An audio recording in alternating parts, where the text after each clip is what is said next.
الرحمن الرحیم۔ ایک روز ایک شخص حضرت امام حسین رضی اللہ تعالیٰ عنہ کی خدمت میں حاضر ہوا اور عرض کی کہ میں کثرت عیال کے باعث بے حد تنگی اور افلاس میں ہوں، یہاں تک کہ آج رات کے کھانے کے لیے بھی کچھ نہیں۔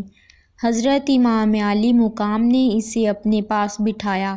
اتنے میں 5 بڑے توڑے امیر معاویہ نے آپ نے وہ 5 توڑے اس فقیر کو عنایت فرما دیے اور اس پر بھی فرمایا، تجھے جو تھوڑی بہت انتظار کرنا پڑی اس کی معافی چاہتا ہوں۔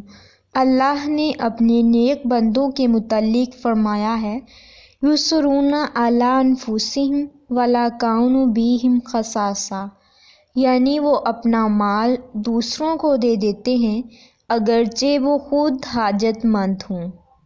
ناظرین، آپ سے گزارش ہے کہ مزید اچھی ویڈیوز کے لیے ہمارے چینل کو سبسکرائب کر دیں۔